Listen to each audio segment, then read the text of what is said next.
una mejor calidad de vida en el país. Vamos a cambiar de tema porque la cifra del día de hoy tiene que ver con el café y su desplome en la bolsa de Nueva York y también en el mercado interno. ¿Qué afectaciones se han registrado por ese descenso? Le preguntamos a Sergio González. Sergio, buenos días. Así, muy buenos días. Mire, en Colombia hay 540.000 familias que viven de producir café y están pasando por momentos difíciles. El precio de la carga interna en las cooperativas del país está en 685.000 pesos, precio que no se registraba desde el 2 de mayo del año 2016. Esto ha afectado el bolsillo de los cafeteros porque no compensa los gastos de producción que están cercanos a los 700.000 pesos, llevándolos en este momento a registrar pérdidas. En el ámbito internacional, el escenario también es complicado, porque el precio del grano ha llegado a caer hasta los 97 centavos de dólar en la bolsa de Nueva York, precio que no se registraba desde el 27 de julio del año 2006, es decir, desde hace 12 años. Es de tener en cuenta que actualmente no existe un acuerdo de ayuda a las familias cafeteras por parte del gobierno para contrarrestar la caída del precio interno. Estas fueron las cifras del día.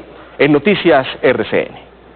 Sergio, gracias. Para que analicemos un poco más este tema, entendamos por qué se está dando esta situación, pero además, ¿qué medidas se están pidiendo, Juan, para poder ayudar a todas esas familias que viven precisamente de la producción del café? Usted tiene un invitado. Pues Andrea, no puede ser mejor invitado que el doctor Roberto Vélez Vallejo, nació en Pereira, es el presidente de la Federación Nacional de Cafeteros. Doctor Vélez, buenos días. Juan Eduardo, buenos días para usted. Me alegra mucho saludarlo. Lo mismo. Estoy cayendo en cuenta que no le tengo ni un tintico aquí, pero... De verdad que sí, estaba viendo en todos los que normalmente le dan a uno una taza. Pero ya le hago traer el tinto con mucho gusto.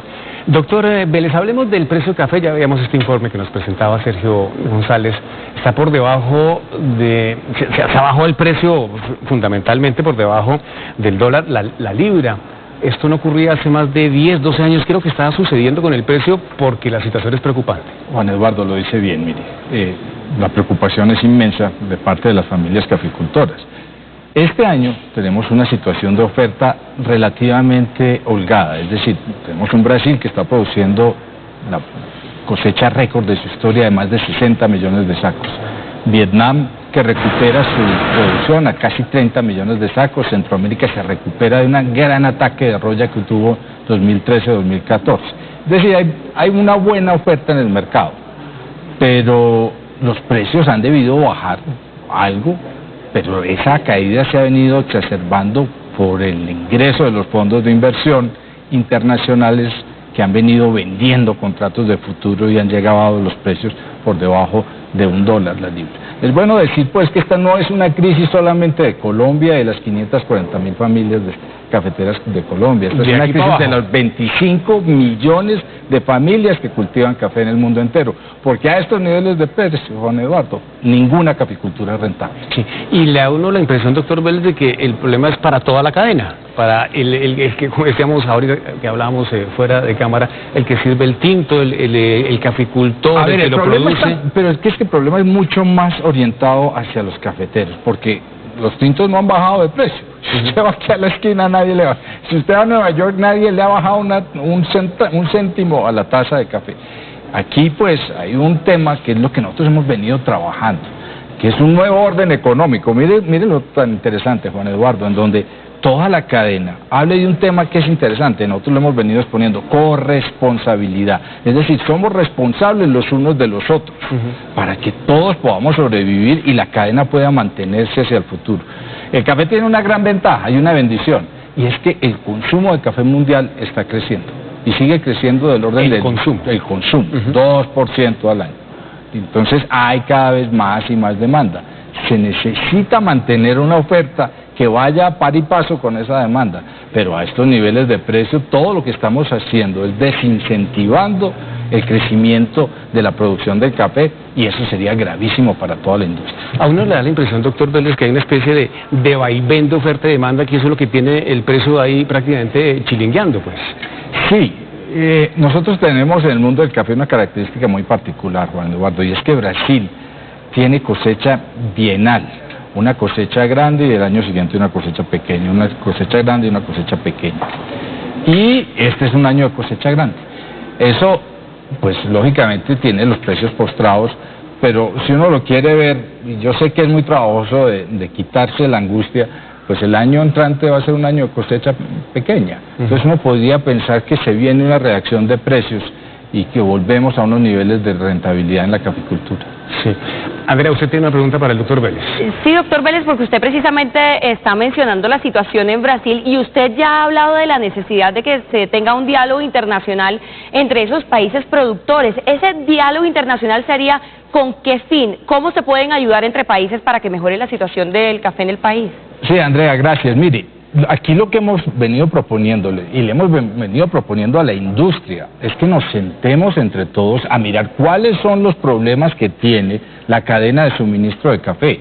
Es que no solamente el precio es un problema, claro, el precio es un problema gravísimo para los productores, pero el cambio climático es un problema, la generación de relevo, quiénes van a ser los próximos productores de café, ese es un problema, el medio ambiente es un problema. Tenemos que ver entre todos cómo hacemos como industria, empezando desde el que sirve la taza, el que tuesta el café, el que lo importa, el que lo exporta y el que lo produce, ¿cómo le damos respuesta para poder tener una industria sana que vaya creciendo hacia el futuro? Sí, doctor Vélez, le pregunto por las ayudas, las salvaguardias del gobierno. Usted ya tocó en la Casa de Nariño, el presidente Duque. Ya, Juan Eduardo, hemos estado hablando con el ministro de Agricultura y con el ministro de Hacienda. Digamos que aquí hay tres acciones que nosotros vemos en la federación. Uno, lo primero, no se nos puede perder el norte de lo que hemos venido trabajando, que es nuestro tema de rentabilidad. Tratar de disminuir los costos, el costo de producción. Ya hemos venido haciendo nuevas cosas de cómo recolectar el café, que es el costo más grande. Ojalá para uno poder disminuir ese costo, cómo podemos aumentar la productividad por hectárea. Dos, las medidas de corto plazo y de choque. Se lo hemos hablado al gobierno. El cafetero necesita un apoyo en precio. Juan Eduardo, a estos niveles de precio, lo único que soluciona esta crisis es que el gobierno mire cómo ayuda a completar en algo el precio que recibe el productor para que no siga perdiendo plata. ¿Y si hay esa intención?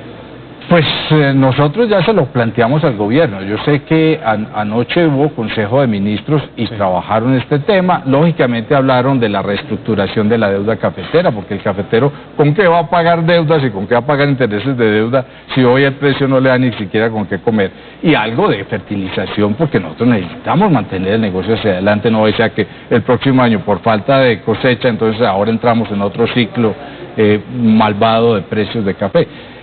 Ahora lo que nosotros necesitamos urgente es un apoyo en precio para una cosecha que se empieza a recolectar en octubre. Sí. Hablemos ahora, doctor Vélez, de un tema muy importante, son elecciones cafeteras el próximo 8 y 9 de septiembre. ¿Qué tan importante es esto para quienes no son expertos en el tema del café? ¿Qué tan importante es esta jornada? Juan Eduardo, fundamental. La federación se ha basado, y uno de los pilares de la federación es la democracia cafetera. Cada 4 años nosotros elegimos los comités municipales de cafeteros, los miembros del comité departamental de cafeteros, que eventualmente eligen el miembro del comité directivo. Esa estructura piramidal que ha sido el eje central de la federación y de la democracia cafetera, pues tiene la nueva cita ahora, como usted lo dice, en septiembre 8 y 9. Tenemos más de 16.000 personas que quieren ser miembros de los cuerpos colegiados de la federación. Vamos a tener 384 comités municipales elegidos, 12 principales, 12 suplentes. Perdóname, 16.000 personas para aspirar a cuántos cupos de esos cuerpos. 4.700 cupos. 4.700 cupos. Juan Eduardo, mire qué curioso, la gente no sabe. Las elecciones cafeteras, en términos de la logística misma, porque son más de 500 municipios cafeteros, es más compleja que las elecciones presidenciales en Ecuador o en Bolivia. ¿Por qué? Porque hay más que cubrir, tenemos mayor cantidad de gente, tenemos la participación de la MOE, igual que como en las elecciones presidenciales, tenemos jurados independientes. Eso es garantizado por completo. Garantizamos la claridad y la transparencia de las elecciones. Sí, señor. Le pregunto ahora por la cédula cafetera, ese documento que deben llevar los caficultores para llegar al Congreso Cafetero. ¿Qué tan importante es esto? Es importantísima porque es el documento de identidad cafetero. Tenemos más de casi 360.000 cultivadores del grano que tienen esa tarjeta. Es una tarjeta inteligente que no solamente sirve de documento de identidad, pero también de transacciones. A través de la cédula cafetera le llegan a los productores los apoyos gubernamentales. A través de la cédula cafetera se hacen los pagos cuando el cafetero va y vende su café. En realidad la gente no sabe eso, pero se hizo uno de los mayores esfuerzos de bancarización rural que ha existido en la historia, fue el hecho de haber sacado a los productores y ponerlos en los bancos con una capacidad de hacer transacciones a través de su cédula cafetera. Bueno, usted es el presidente de la Federación de Cafeteros, es una persona muy joven además, pero le quiero preguntar por las futuras generaciones de cafeteros. ¿Hay gente joven que quiera ser cafetero, pues, productor, caficultor? Esa es una pregunta fundamental, Juan Eduardo. ¿Quién sigue en la industria del café?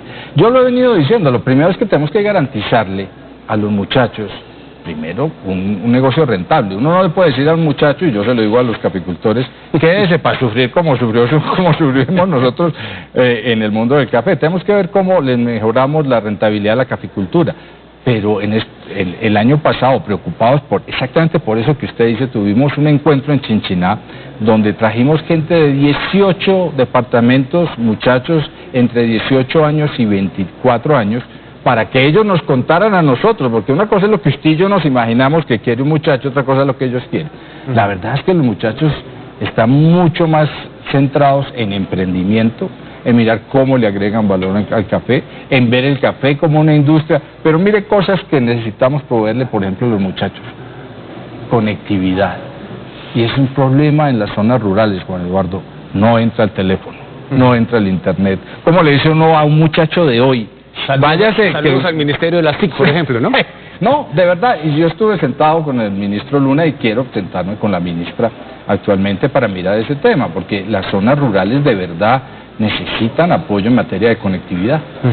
Pues doctor Vélez, gracias por acompañarnos aquí en Noticias RCN. Usted tiene viaje a Brasil y a Londres próximamente con la OIC, ¿no? Sí, vamos a estar internacionalmente moviéndonos mucho y vamos a subirle el tono a la manera como nos dirigimos y hacerle el llamado de verdad en serio a la industria, que nos acompañe y que no nos deje, porque de verdad se pueden llevar un susto desagradable para ellos. Claro. Pues doctor Vélez, gracias, éxitos en ese viaje y que se vaya recuperando todo este precio del café. Gracias, bueno. Le quedo viendo el tintico, no se preocupe. Muy amable. Muy amable, señor, muchas gracias. Andreita, sigue usted con más noticias. Juan Eduardo, gracias. Ahora vamos a retomar precisamente la noticia de cientos de ciudadanos venezolanos que llegan